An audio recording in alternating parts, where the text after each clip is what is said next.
What's going on, Husker fans? Ethan Bice, 4 hours to Lincoln. Got a fun day for you. Got the NCAA Wrestling Championships, which is what I am mainly going to be talking about from today on through Saturday. I will talk about sports in between, I got some previews right now for men and women's basketball as they take on the Aggies. I will go through each session uh, as we venture through this tournament. In that regard, let's talk about other news real quick. Amy Williams has got her contract extension right after I was talking about Fred Hoiberg's yesterday. So let's talk about that just real quick.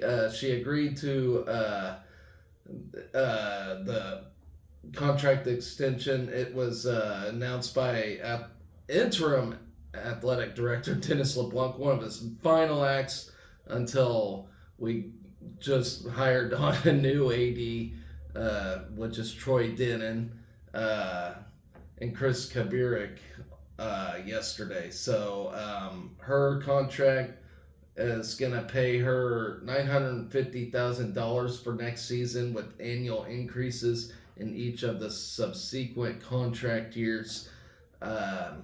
So, well earned. Congratulations to Amy Williams. I don't want to cause controversy though, but this puts her over John Cook as far as pay goes. So, I fully expect John Cook to be sat down and have talks pretty soon. So, yeah, that confuses me. But once again, she earned it. We got to the NCAA tournament once again with her. So, yeah, there's that. So let's before I preview the basketball games, let's talk about the baseball and softball game from last night. Let's start with softball. Once again, another unruly loss for the Huskers. Let's see. We were just 3 for 14 with runners on base in the game.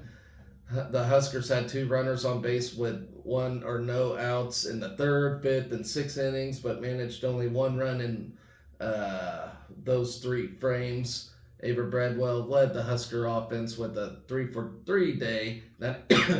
That included a home run. Caitlin Kaneda went 2 for 3, while Brooke Andrews was 1 for 4 with an RBI. Kaylin Kinney took the loss for Nebraska. Kinney allowed 5 runs in 3 innings. Sarah Harness pitched well in relief, tossing 4 shutout innings and giving up only 2 hits.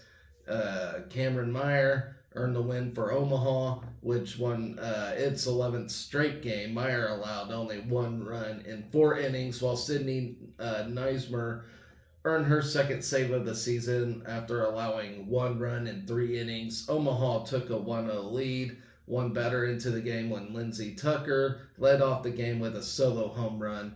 Bradwell tied the game when she led off the bottom of the 2nd inning with a solo home run off the scoreboard in left field. Omaha answered back with 4 runs in the top of the 3rd. The Huskers committed 2 errors in the inning and twice failed to get an out on an infield ground ball, but the Mavericks also came up with 5 hits in the frame, including a pair of RBI singles. In the bottom of the 3rd, Bella Bacon and Kaneda reached on back-to-back singles to put runners on 1st and 2nd with no outs for the top of the order, but Meyer retired the top 3 hitters in the Husker lineup to preserve the 4-1 lead. In the 4th inning, Bradwell led off with a single but was stranded there. In the 5th, Bacon and Kaneda reached to begin the inning before turned a double play. Brooke Andrews then came through with the RBI single to cut the lead to 5-2. Nebraska had the tying run at the plate with 1 out and 2 on in the 6th inning, but could not push a run across. The Huskers were then retired in order in the 7th. Nebraska wraps up its 10-game homestand when it begins Big Ten Conference play by hosting Illinois in a 3-game series this coming weekend. So that's a frustrating loss, to say the least. Omaha is hot, though. They're looking very good. So let's talk about baseball. Their win against North Dakota State wasn't a pretty win, but it was a win to say the least. And how about Will Walsh? He's man, the day before he had an excellent day of batting, and then he had a really good day of pitching. I think 5 innings of relief. It might say it here, but 6 scoreless innings for Will Walsh, and recorded season high 9 strikeouts in Nebraska's 3-1 win against North Dakota State. We picked up our fifth win in a row with 3 runs on 7 hits. North Dakota State recorded 1 run, 6 hits, and an error. Garrett Anglam led the Huskers at the plate, going 2 for 3 with a pair of RBIs. Tyler Stone rallied 2 hits, while Joshua Overbeek, Ben Columbus, and Dylan Carey recorded 1 hit apiece. Walsh moved to 2-0 of the season after posting his 2nd consecutive quality start. He allowed just 4 hits across 6 scoreless innings, while issuing 0 walks with a season high 9 punchouts. Kyle Froelich allowed 1 run on 2 hits in 1.2 innings of work before Jalen Wordley struck out the lone batter he faced. Ron Sanders collected his first save with the Huskers after dealing a scoreless inning in the 9th. Some wild pitching in the 1st loaded the bases for the Huskers, while a 4-pitch walk to England gave the Big Red a 1-0 lead in the opening frame. Walsh kept the Bison off the board in the 2nd and 3rd innings to keep North Dakota State scoreless through the first time through the order. Nebraska doubled its lead in the 3rd, tacking on a 2nd run behind a pair of hits. Case Sanderson was hit by a pitch and moved to 3rd on a 1-out single from Stone. England came through with a 2nd RBI of the night, this time lacing a 1-1 pitch to center for an RBI single to plate Sanderson. Then Walsh hung scoreless frames in the 4th and 5th before recording 3 strikeouts in the top of the 6th to move his strikeout total for the night to 9.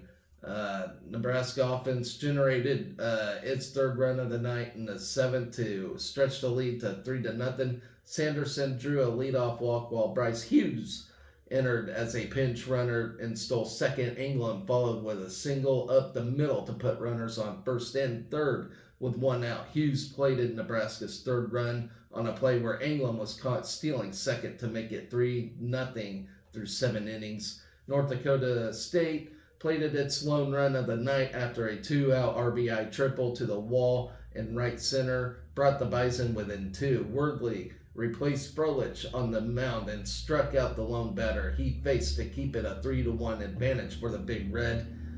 Sanders took the mound in the 9th and retired the Bison in order to preserve the 3-1 win for the Huskers. Nebraska wraps up its 8-game homestand this weekend with a 3-game series against New Mexico State on Friday on through Sunday, March 22nd through the 24th. First pitch of Friday's series opener between the Huskers and Aggies is set for 6:05 p.m. So good job for the baseball team. All right, moving on to previews before I talk about wrestling here. We'll start with the women first, and of course we're playing Texas A&M both games. Ironically, yeah. Okay, so as y'all know, the women are seeded 6 in this thing. We're playing Texas A&M, who is seeded 11th, and we're in Corvallis, Oregon. We ran to a runner-up finish at the Big Ten tournament, as you all are aware, in that classic battle against Iowa. Let's see. We're 8-3 over our last 11 games, with 5 wins over NCAA tournament teams during that stretch, including an 82-79 win over then AP number 2 and NCAA number 1 overall seed, which is Iowa. Nebraska's losses during the last 11 games came at number 2 Ohio State, number 3 Iowa, and Minneapolis in a 1-point loss, at NET Top 50 Illinois to end the regular season. Nebraska's number 6 seed is its highest in the NCAA tournament since 2014, when the Big Ten tournament champ, when we were the champs, earned a number 4 seed at UCLA and won their most recent game in the Big Dance by beating Fresno State in the first round before falling to BYU in the second round. In 2013, Nebraska competed as the number 6 seed and defeated number 11 Chattanooga in the first round before upsetting number 3 seed and AP number 9 Texas A&M at Reed's Arena in College Station to advance to the NCAA Sweet 16. First team All Big Ten center Alexis Markowski in 2023. First team All Big Ten guard Jazz Shelley both earned spots on the Big Ten All Tournament team. Markowski is a 6'3" post from Lincoln, averaged 16.5 points, 11.3 rebounds, and 3.8 assists in 4 conference tournament games, including 23 points and 13 rebounds in the championship game. Shelley, who is a 5'9" guard from Australia, 20.5 points, 5 rebounds, and 8.5 assists, including 16 points and a career high 13 assists in the championship game. She had 30 points and 9 assists in the semifinal over Maryland. Then you have Freshman of the Year, Natalie Potts. She's been outstanding in the Big Ten tournament as well, averaging 11.5 points, 7.5 rebounds, while tying in the Nebraska Conference tournament record with 9 blocked shots. The 6'2" forward from O'Fallon, Missouri, was an 8-time Big Ten Freshman of the Week and claimed honorable mention All Big Ten recognition from the league media. The 2-time Missouri High School Player of the Year is coming off a 21.9 rebound effort in the Big Ten championship game. Then you have Logan Nisley, who's been coming in hot too. She joined Potts on the All Big Ten freshman team. The 6-foot guard from Bismarck, North Dakota, has started the last 8 games for the Huskers and is averaging 8.5 points, 2 rebounds, and 2.5 assists as a starter.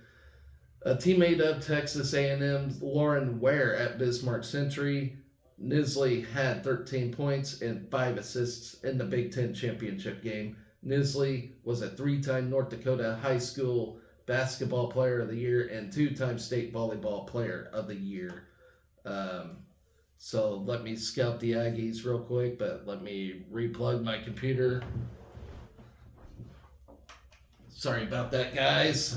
Sometimes that thing likes to come out for no good reason. All right, so scouting the Aggies real quick. Johnny Taylor leads Texas A&M into the NCAA tournament as a number 11 seed. After taking the Aggies to a 19-12 record that included a 6-10 SEC mark for this year.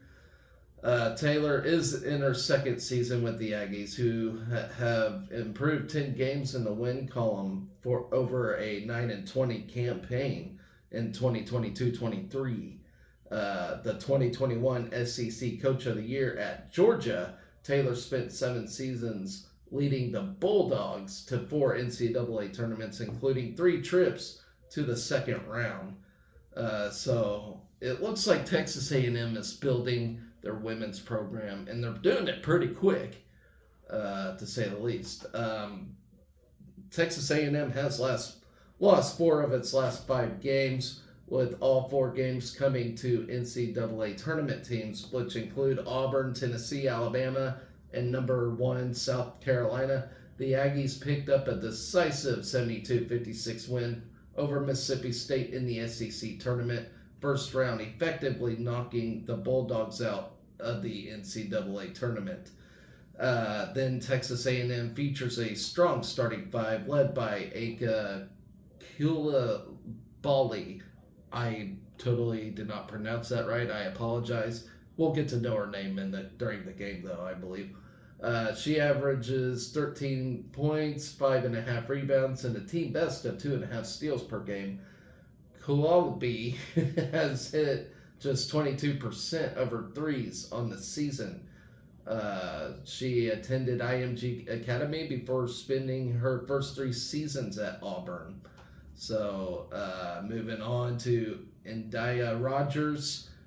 She's a 5'9" graduate point guard who has added 12.5 points, 4 rebounds, and a team leading 4 assists. A&M's most prolific three-point threat, Rogers has hit 34.1% from long range. She missed several games with an injury, but returned to action at the SEC tournament. Rogers spent her first 2 seasons at USC before playing the last 2 years at Oregon.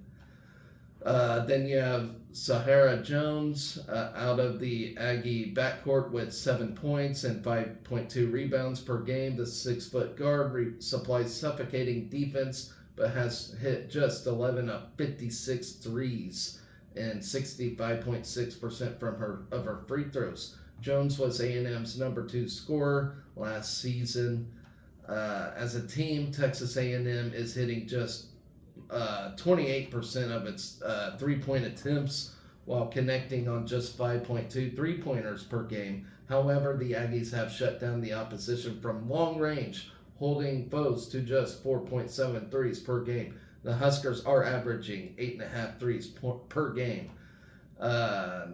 Then you have Janiah Barker, a 6'4" sophomore forward who leads Texas A&M inside with 12 points and 7.7 rebounds per game. She is also a threat from long range, hitting 21 of 63 threes. She was A&M's leading scorer a year ago at 12.7 points per game. Lauren Ware, who spent her first 3 seasons at Arizona, has added more size and defensive dominance. The 6'5" redshirt junior averages 9 points and team bests of 8 rebounds and 1.5 blocks per game. She was a high school teammate of Nebraska Big Ten All-Freshman guard Logan Nisley at Bismarck Century High School in 2019-2020. So that'll be an interesting matchup there. Malaya Johnson adds depth in the post for the Aggies. She's averaging 3 points and 3.2 rebounds behind Barker, who has fouled out 5 times this season, and Ware, who has fouled out twice. Freshman Sol Williams has provided a long-range threat off the bench by hitting 33.5% of her threes while averaging 5 points per game. Tanya Hylton, Sydney Bowles, and KK Green add more backcourt depth than A&M's 10-player rotation. Bowles and Green were regular starters for the Aggies last season. As a team, Texas A&M is averaging 68.5 points and hitting 41% up from the field, but just 67.8% from the free throw line. The Aggies own a plus 7.5 rebound margin and a plus 1.9 turnover margin. They have held opponents to just 58.5 points on 37.1% shooting. After going 12-1 in the non-conference play, they averaged just 62 points in SEC play while allowing 65.5 points. The Aggies hit just 39.5% of their shots against league foes, including just 27.2% of their threes. They managed a plus 2 rebound margin in conference play and held a minus 1.1 turnover margin. SEC foes hit 35% of their threes against A&M and 76.3% of their free throws. Nebraska and Texas A&M have faced 3 common opponents this year. The Aggies defeated Purdue 72-58 in West Lafayette. The Huskers went 3-0 against Purdue, including a 77-65 win at Mackey Arena. Texas A&M defeated KU 63-52 in College Station, while the Huskers fell to the Jayhawks in Lawrence 69-52. A&M defeated Lamar 83-51 in College Station just 2 weeks after Nebraska beat Lamar 75-61 in St. Petersburg, Florida.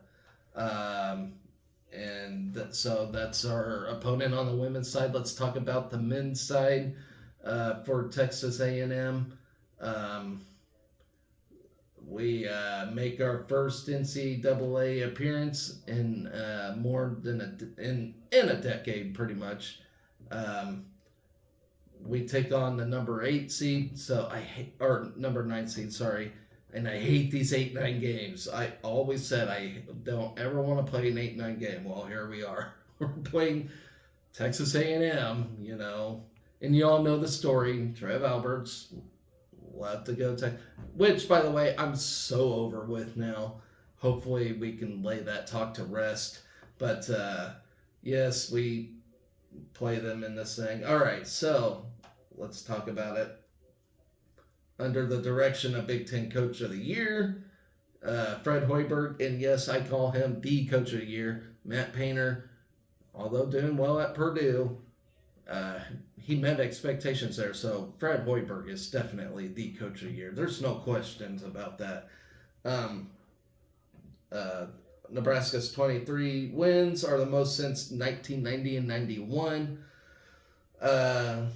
And the second highest total in school history. The Huskers are coming off a Big Ten semifinal appearance. That's the Huskers dropped a 98-87 decision to Illinois on March 15, which that score does not justify how well we actually played in that game. Of course, that second half was atrocious. And, of course, everybody is questioning officiating. And not just Nebraska, but all of Illinois' opponents in the tournament were questioning the officiating pretty hard in that thing, which it was pretty icky, to say the least. Okay, Nebraska features a balanced attack led by all Big Ten performers. You got Keisei Tominaga, ranked mast. Tominaga, two-time All Big Ten honoree, leads Nebraska in scoring at 15 points per game and has a team high of 71 three-pointers. Mast, who is a 6'10" junior forward, averaged 12.5 points, 7.5 rebounds, and 3 assists per game in his first season at Nebraska, and leads the Huskers in both rebounds and assists. The Huskers feature 4 players who average double figures in Bryce Williams and Juwan Gary, and 8 players who average at least 18 minutes per contest. The Huskers average 77.5 points per game to rank 4th in the Big Ten and is Nebraska's highest scoring average since the 95-96 season. Nebraska leads the Big Ten in three-pointers per game, while its 312 three-pointers shatters the previous school mark of 270 set in 2019. Texas A&M, who is 20-14 on the season after losing to Florida, 95-90 in the SEC semifinals on Saturday. The Aggies had won 5 straight before the loss to the Gators, including a 97-87 win over Kentucky in the quarterfinals. Two-time All-SEC guard Wade Taylor, the fourth, paces the Aggie attack with 19 points and 4 points per game, while Tyrance Radford chips in at 16 points and 6.1 rebounds per game. The winner of this game will face off against the winner between number 1 Houston and number 16 Longwood. And I'm gonna pick Houston for that game. And to be honest, of course I'm worried about this game. I want to see the first victory ever for Nebraska's basketball. Of course I'm worried about this one. Our 8th all-time appearance in this thing. Still, I've never won a game. And we, of course, get another tough one. I don't know. Of course, in my bracket, I picked Nebraska all the way because why not? Especially when there's no money on the line, when I fill that thing out and I see Nebraska on there, I'm going to pick them as champion. Yeah, it might not be realistic, but you know what?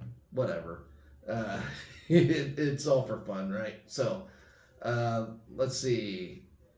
Let's talk about our tournament history real quick. As I said, our 8th all-time appearance and 27th postseason appearance in school history. So there was 8 NCAAs and 19 NITs. Of course, we won an NIT back in '95. Uh, make our first appearance since the 2013-14 campaign and second since 1998. So a lot of spaces in between. So we made our first appearance in 1986 and made 4 straight appearances in the early 90s, led by Rich King and Eric Pialkowski. Nebraska returned to the NCAAs in '98 behind NBA first-round pick Tyronn Lue, while its most recent appearance came in 2014. So there is that fact for you. Fred Hoiberg is the 4th Husker coach to take his team to the NCAAs, joining Mo Iba, Danny Nee, Tim Miles. It will be the 5th NCAA appearance of his career, as he guided Iowa State to 4 straight NCAAs between 2012 and 2015. In addition, Hoiberg's grandfather, Jerry Bush, guided Toledo to an appearance in the 1954 NCAA tournament.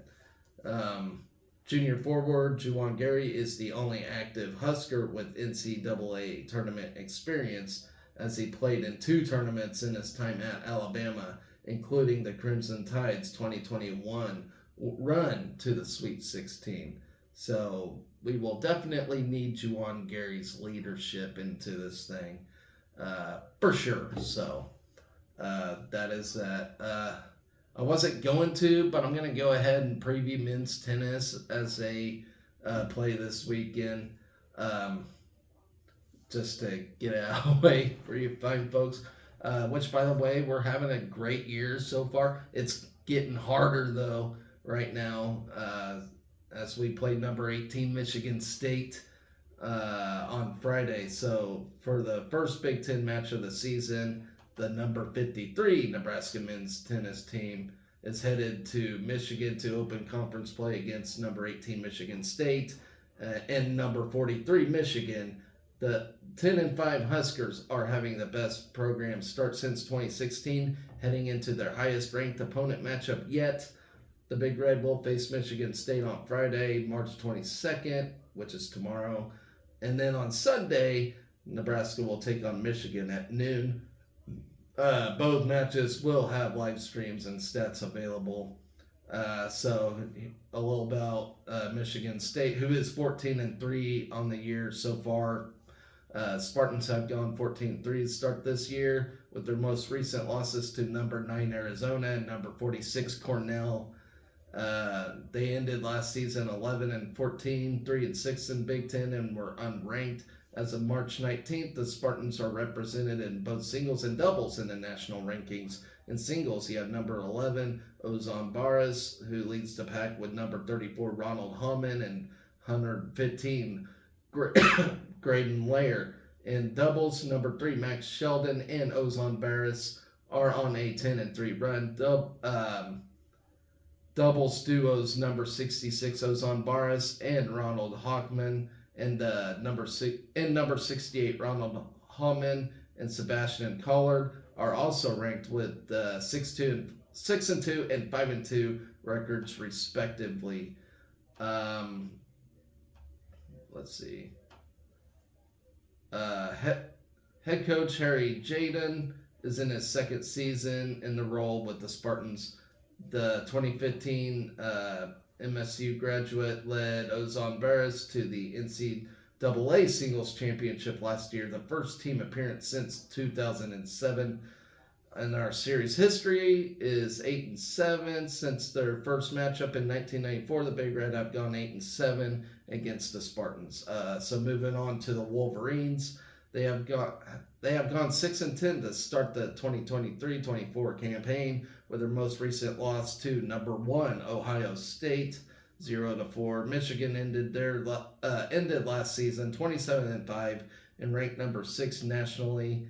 As of March 19th, nationally ranked Wolverines include number 15 Gavin Young and number 125 Jacob Bickerstaff in singles, and number 27 Jacob Bickerseth and Gavin Young in doubles. Michigan will play Wisconsin on March 22nd prior to the matchup on Sunday.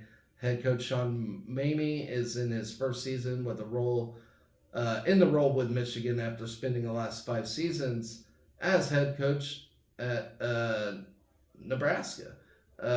Prior to Nebraska, Mamie served as associate head coach for the Wolverines from 2006 to 2011, and then 2015-2018. And our series history is not great against Michigan. We are 1-11 all time. First matchup was in 1990. And yeah, we've been 1-11 against them since. On March 19th, Nebraska was ranked by ITA at number 53 with a 10-5 record in doubles. Anton Shep and Nick Weidenhorn were ranked number 79 with their 11-9 record in upset win over Oregon. Then ranked number 31, Burton and Vindy Castile. The Huskers also started the spring season with 2 straight Big Ten honors. Shep was named Big Ten Player of the Week on January 17th, and Calvin Mueller on January 24th. Both Shep and Mueller were recognized for their perfect 4-0 weeks and straight set victories. Number 3 doubles duo Mariama and Saisov are on a roll after improving to 4-0 in the spring season with their 7-6 win over UCSB. Mariama's spring singles record improved to 10-3. Mueller and Johan in the number 2 double slot improved their record to 8-3. The Michigan State match will be Nebraska's 5th against a ranked opponent this season, but Michigan State will be the highest ranked opponent yet. Nebraska has tallied wins over number 56 Tulsa and number 56 Yale, and losses to number 24 Baylor and number 47 UCSB. Nebraska has a 10-5 record so far in the 2023-24 season, the best start for the team since 2016, as I have mentioned. So, got the previews and the recaps out of the way. Let's finally talk about wrestling. By the way, today, while we're on NCAA championship talk, we have Gina Jorgensen, who is going to compete in the 500 freestyle prelims, which is around 10 o'clock, I do believe, today. So good luck to her in that. I will try to update you guys on swimming and diving as well. So let's talk wrestling, folks. This is what I've been waiting for. So starting at 125 pounds, we have Caleb Smith taking on Michael D'Agostino in the first round of this thing. And I don't really have the records and everything pulled up, but I can tell you Caleb Smith is seated at 15th. Michael D'Agostino seated at 18th. This is going to be a close matchup. And of course, I'm going to pick Huskers every time and everything. So don't look for predictions because I will be inaccurate as shit because, you know, I don't ever want to pick against my Huskers. But I will say it'll be a tough matchup. Michael D'Agostino, you know, I think he's a 4-time qualifier in the tournament. Caleb Smith, of course, qualified when he was with Appalachian State. But, yeah, it's going to be a tough test to start this thing, for sure. Seated number 1 in this bracket at 125 pounds, you got Braden Davis for Penn State. He's of course almost an unmovable object for sure. Any Penn State wrestler, and all the number 1 seeds in this thing are truly amazing athletes, to say the least. But yeah, I like Smith's chances to All-American in this thing, even though he's seated pretty high up, or low, I guess you can say initially. I mean, I like all our chances to All-American in this thing. Smith did have a hot start to the season. He slowed down near the end and lost some key matches that just dropped him to the current CDs, and he could have easily been in the top 8 for sure. But it's a tough sport, folks. That's all I can say. So, moving on to 133 pounds, you got number 14, Jacob Van D. His first match is going to be against Julian Farber at UNI. UNI's having a really underrated season this year. They're, uh, outside of the Big Ten and Big 12, UNI's a very, very talented team. And yeah, they always bring out the best of it. Kind of like us, they develop well, and they come after you. They're always a physical team. Uh, they don't like to drop matches at all. That's for sure. So Jacob Van D's got a tough task ahead of him. Seated at 14th, and so to All American in this thing, you got to place in the top 8. Uh, and I do like Jacob Van D's chances in this tournament as well. He's seated low. Um, he's had some terrific wins this year. He beat number 3 ranked wrestler earlier this season. I can't remember his name. My memory sucks sometimes, but yeah, he's got some really good wins. He's more than capable of even just going all the way. Of course, he's got a tough road to do it, but he's going to be a stud at Nebraska for a long time. So I'm hoping he gets his first All-America this weekend. That would be terrific, and I really think he can.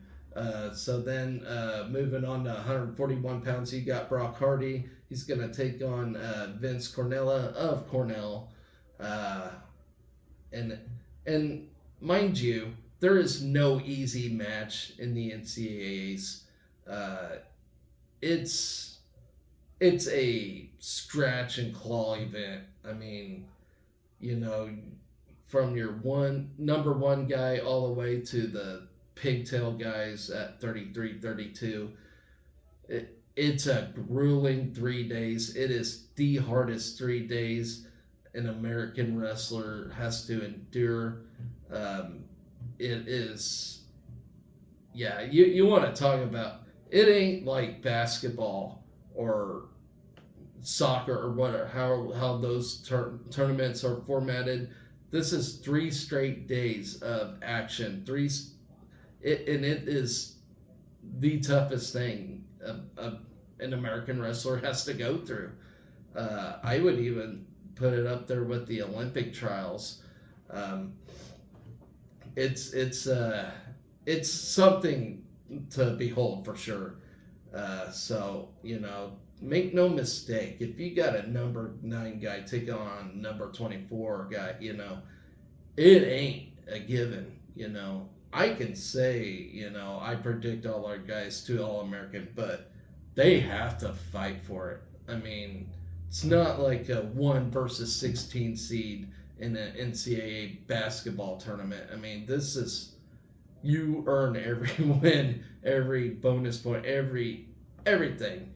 It is the toughest tournament to compete in, for sure, in any kind of sport.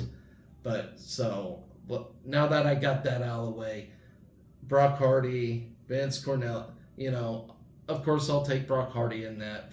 Vince Cornell is really good. Cornell is actually a dark horse in this tournament for sure. They got some top-notch guys, and they can easily All-American everybody in this thing too. In fact, let me look. Cornell, they brought 9 guys to this thing, so they could potentially have 9 All-Americans as well. Yeah, they're a dark horse for sure. I'm looking at their lineup. They got some guys that's gonna make some noise this year. That Arujo guy, he's a badass. Yeah. So look for Cornell to be up there in the team standings in this thing. You all think, oh, they're a smart school. Well, they're smart wrestlers as well. And Cornell, they've been climbing over the years. And you all remember Yanni Diakomahalis as he beat Ridge Lovett 2 years ago for the championship. I mean, that guy was a stud. and now Rich Lovett is looking to national title this thing. So speaking of Rich Lovett, let's move on to 149, where he is the one seed, and he is awaiting the winner between Michael Ketta from Rutgers and Jeffrey Boyd of Citadel. Um, I think Michael Ketta will win that match, but nothing's given in this thing. So Ridge is gonna patiently await in the first round for that matchup. So,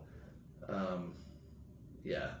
All right, moving on to number one at weight class 157. We got number 8 Peyton Robb, and he's going to take on Trevor Chumbley of Northwestern. Peyton Robb has an all-time record against Trevor Chumbley. I would expect him to get another win today, and I think he's 2 or 3-0 against Trevor Chumbley this season, which it's hard to beat a guy 3 or 4 times in a row. So you never know. I mean, Trevor Chumbley could maybe have it figured out and pull off an upset. Who knows? Peyton Robb has really declined this season, and understandably so.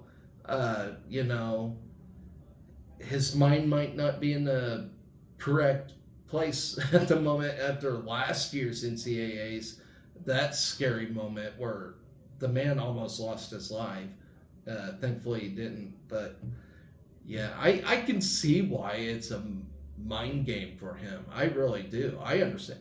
And 75% of wrestling is a mind game. You're wrestling yourself most of the time. It ain't just about you against the opponent. It's you about you. You versus you initially. I mean, it is a mind game for sure. It's a chess match in your mind. So, yeah, give me Peyton Robb in this one. But like I said, he's back in the very place that almost ended his career initially. So, and if y'all aren't aware of what I'm talking about, he had a nasty skin infection on his leg that made him really sick. And yeah, he was in the hospital for a good long while battling this thing.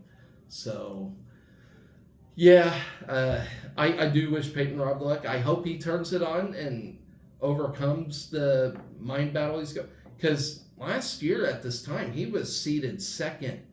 I mean, he was one of the top dogs in the NCAA wrestling, period. And, yeah, you can see he fell off a bit. But maybe he can turn it back on and get going again. So I wish him luck for sure. Moving on to 165, Antrell Taylor, who is also seeded number 8. Freshman guy. This guy is very exciting to watch. Other than Ridge Levitt, Antrell Taylor is one of my favorite guys. He's going to take on Holden Heller from Pittsburgh, who's seeded 25th in this thing. And yeah, of course, I think Antrell Taylor, if he wants to make a market, he's got to do it this weekend. And I really think he will. I think he's going to surprise a lot of people. He's got the Big Ten experience out of the way, which is next to this tournament as far as tough, gritty, all those things. I mean, Big Ten tournament, they call it a mini national tournament for a good reason. And in some cases, I think sometimes the Big Tens are tougher than the NCAAs, if I'm going to be honest. And if you look at the past, 15, 20 years, Big Ten team has won a national championship. So, yeah, that really says a lot. Let's see. Moving on to 174, we have nobody. Bubba Wilson got knocked out initially from the Big Ten tournament. He was a 3-time qualifier until this past weekend. So it sucks for Bubba. I really wish he would have made it in. He was on that bubble all year long. He was seated at 32, 33 all year until the Big Ten tournament wiped him out. Um, and that's just the name of the game. Makai Lewis leads the charge at 174. I'll still go through like the matches and how everybody fared, but yeah. Uh, Moving on to 184, Lenny Pinto, seated at number 5. Another favorite of mine. Um, yeah, he's going to take on Caleb Hopkins from Campbell. I expect a nice pin in the first period from Pinto. And that's the thing about Pinto. He comes out firing. He's a pinner. He wants to win early. You put him in the third period, however, then he's slowing down, and you got a wrestling match on your hands. But that's the game Lenny Pinto plays. It's either all or nothing with this guy. I do like his aggressiveness. I love how he fires hot, but man, does he slow down when it comes to the third period. And if you put him in overtime, forget about it. That's the only thing that scares me about Pinto. Other than that, I love his style. He is such a ferocious beast out there on the mat. But I do almost guarantee an All-American status this weekend for the sophomore. So last year as a freshman, he really surprised me. And I knew one day he's going to be a national champion. He will be one of these days. Of course, he's kind of got to clean up some stuff, He's got to learn to be aggressive all 3 periods, But yeah, the guy just comes out firing. He's so scary in the first period. Let's see. Moving on to 197. Somebody that has been a disappointment this year, and that's number 10, Silas Allred. His first matchup will be against Luke Geog of Ohio State. Silas got the advantage over him, but man, he went from Big Ten champion last year to just almost being unnoticeable this year. Still seated 10th, but anything can happen with this guy. Of course, last year he missed out on All-American status. That's weird how that happens. You can be a Big Ten tournament champion one weekend, and then the next, when you're expected to be an All-American and you lose out on it. I mean, that's the grind of this tournament. I mean, it's just a grinding thing. People get hurt, people get battered, people get bruised up. It's a grind. But hopefully Silas can overcome some woes and get his first All-American status this year. I mean, he's on that edge to get it.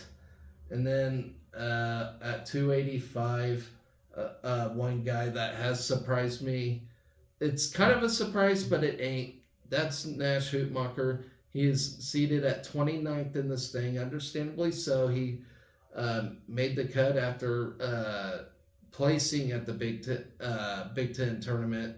He got that criteria, so he was an automatic bid from that. His first 2 matches of the season, wins.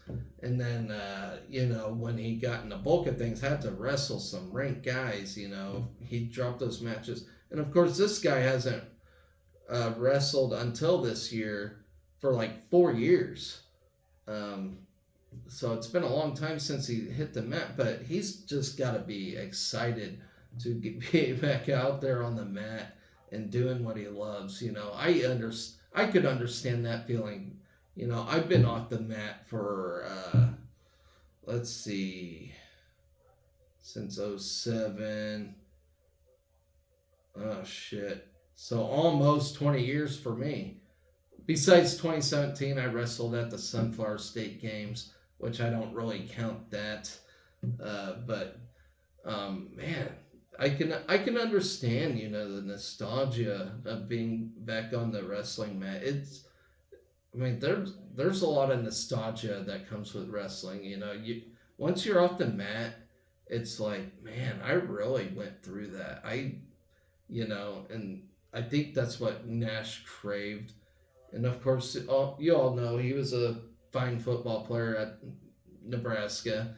And, just nothing beats that, being on the mat, going back on it and just, reliving that atmosphere. The guy is a 4-time North Dakota state champion in high school, so he's used to winning. He's used to, all the fine stuff. Of course, he comes in the college rank.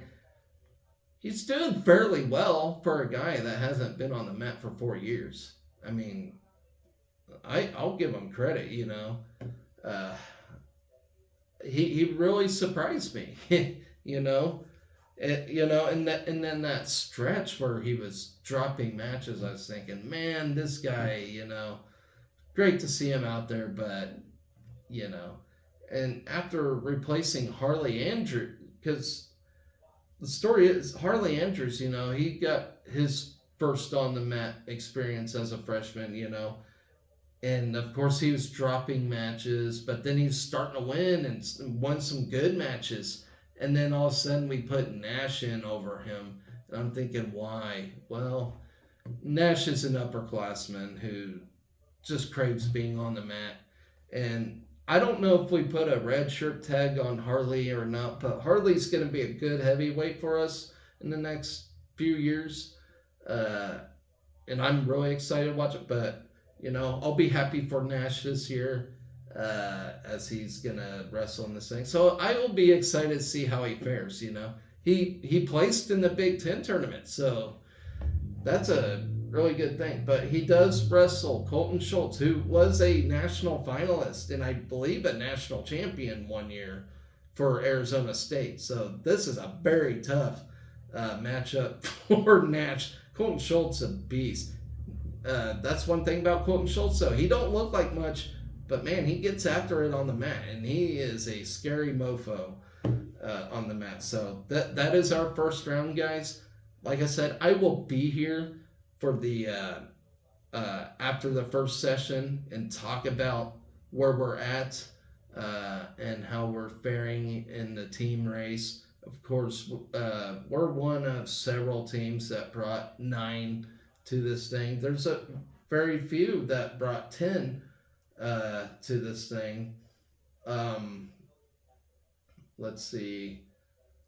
I actually 1, 2, 3, 4, 5, 6. So 6 of 70 teams brought a full roster to this thing. And then we're like one out of 10 teams that brought 9. So, 9's a good number bring to an NCAA tournament for sure. But, we'll see how we fare. We have a chance to All-American 9 guys this year. It'll be a tough task to do so, but we very well could. And who knows, maybe Nash can get an upset win over Colton Schultz and then just shock everybody. That would be truly amazing. Like I said, anything can happen in this thing. Anything can happen in the basketball tournament. Anything can happen in this thing. Like I said, it's a tough 3 days. Nobody gets out of this thing alive. I'll tell you that much. So, thank you guys for watching. Stay tuned for the session 1 results. I will be back here today, and I'm going to be here from Thursday on through Saturday, talking about wrestling mainly, as well as everything else in between for Husker Athletics. But this is the big one. This is wrestling. This is my jam. So thank you guys for watching. Hit that subscribe button and wait for me after session 1, guys. Go Big Red.